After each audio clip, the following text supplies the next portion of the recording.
Herkese merhaba, ben Hasan. Türkçe öğrenen yabancılar için açmış olduğum Let's Speak Turkish kanalına hoş geldiniz. Bu kanalda her 2 haftada bir sizler için seçmiş olduğum farklı konularla alakalı podcastler hazırlıyorum. Türk kültüründen Türkiye'de yetişmiş ünlü kişilere, Türkiye'de bulunan önemli tarihi yerlerden Türk diliyle alakalı konulara, ayrıca kişisel gelişim konularından ilginizi çekebilecek teknolojik konulara kadar farklı konularda sizlere bölümler hazırlıyorum. Amacım Türkçe olarak dinlediğiniz bir konuda anlama kapasitenizi arttırmak ve kelime dağarcığınızı zenginleştirmek. Kanalıma hala abone olmadıysanız ücretsiz bir şekilde abone olabileceğinizi hatırlatmak isterim. Bu girizgahtan sonra şöyle güzel bir atasözü ile giriş yapayım istiyorum. Bir fincan kahvenin 40 yıl hatırı vardır. Aranızda bu atasözünü duyanlarınız olmuştur eminim. Anlamı çok küçük bir iyilik de olsa unutulmamalıdır.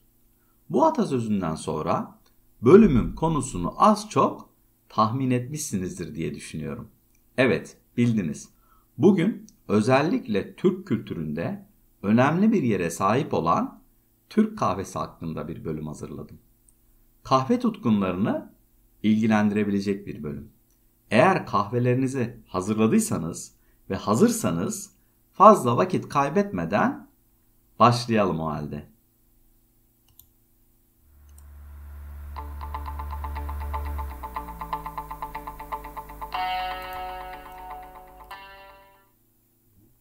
Az önce de söylediğim gibi Türk kahvesi kültürümüzde çok önemli bir yere sahiptir.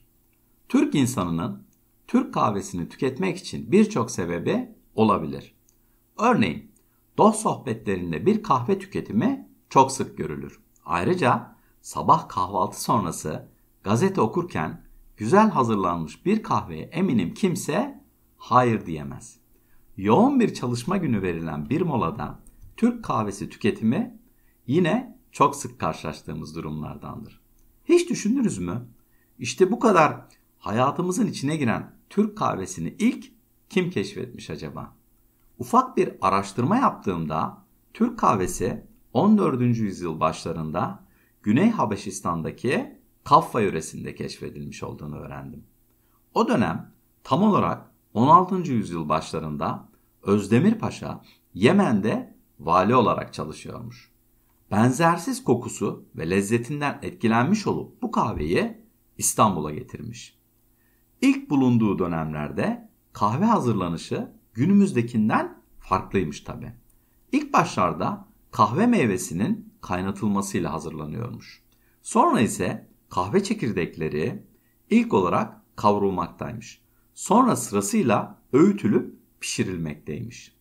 İstanbul'da ilk kahvehaneler Tahtakale'de açılmış.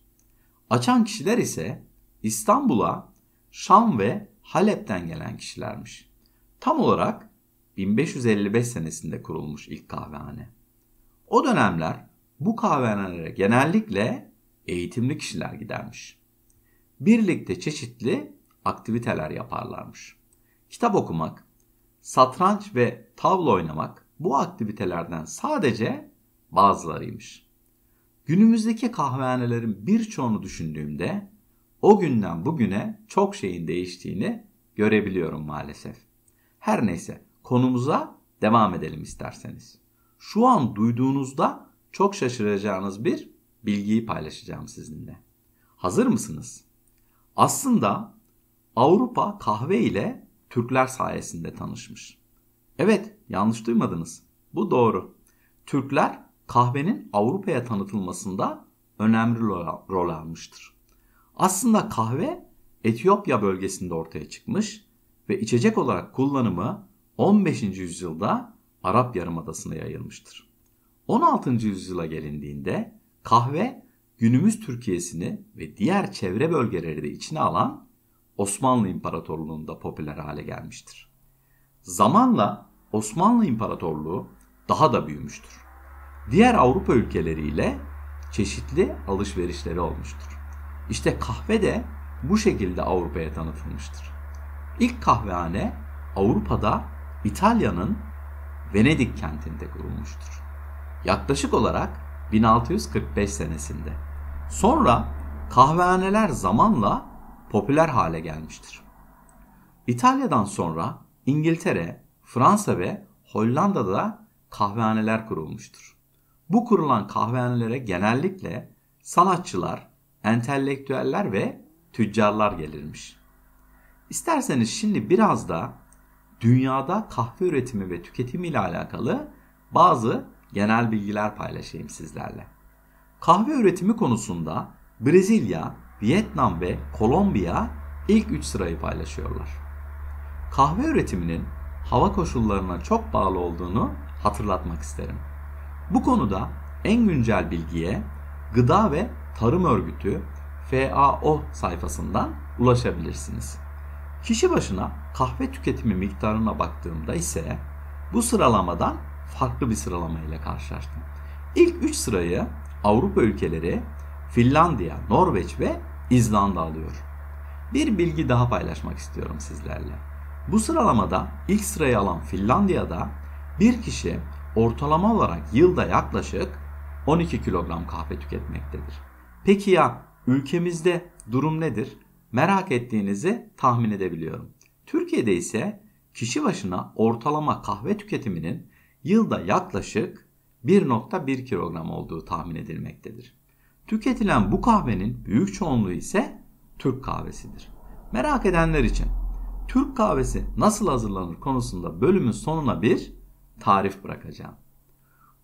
Bu tarife göre kendi damak zevkinize uygun bir şekilde hazırlayabilirsiniz.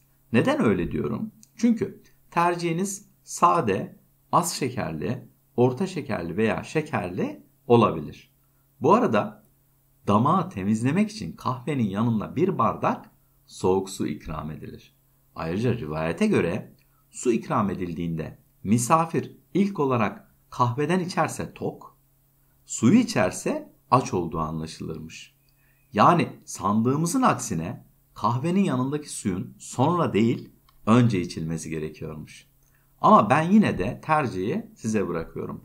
Ben şahsen kahveden sonra suyu içiyorum.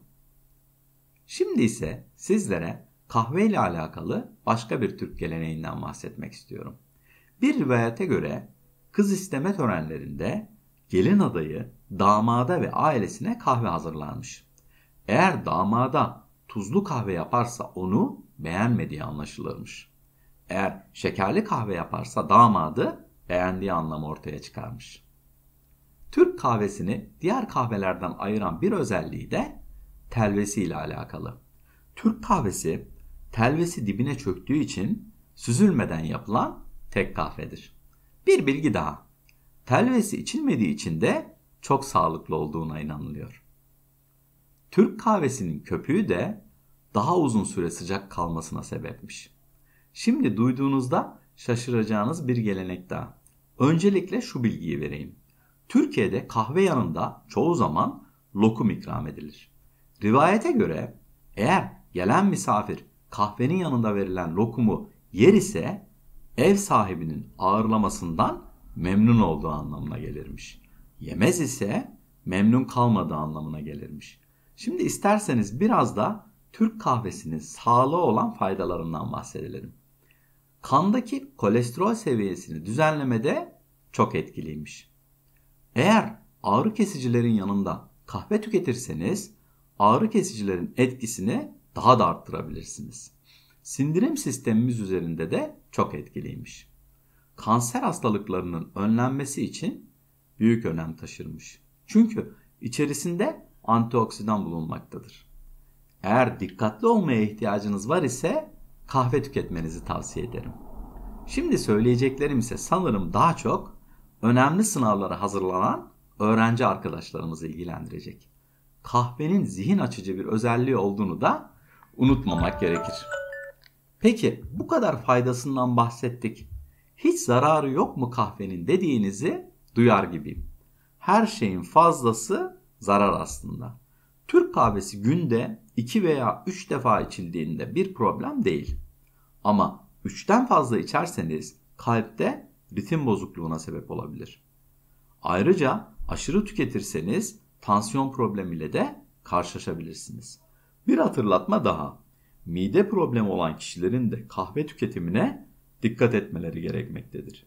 Ayrıca çok sıkı tüketilen Türk kahvesi diğer kahvelerde olduğu gibi demir gibi yararlı minerallerin emilimini de azaltabilir.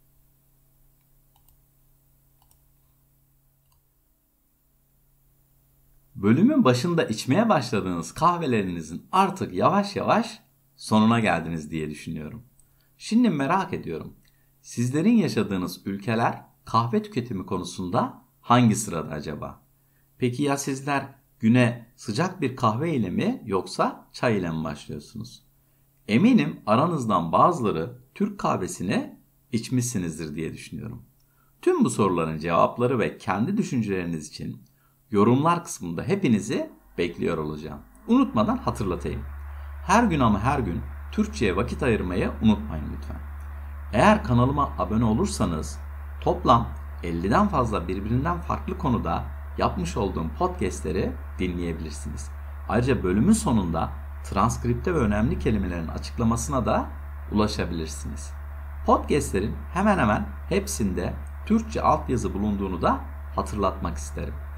Eğer kanalıma abone olma konusunda henüz karar veremediniz ve bir şekilde bana destek olmak istiyorsanız bu durumda bu bölümü beğendiyseniz bir like veya yorum bırakabilirsiniz. Sizin için en fazla yarım dakika sürecek olan bu süreç kanalımın daha fazla Türkçe öğrenen kişiye ulaşmasına yardım edecektir. Ayrıca yüzümde ufak bir tebessüme de neden olacağını hatırlatmak isterim. Unutmadan hatırlatayım. Podcastlere 2 hafta kadar ara vereceğim. Çünkü ailemle yaz tatiline çıkacağız. Bir dahaki bölümde görüşmek üzere. Kendinize iyi bakın ve sağlıkla kalın.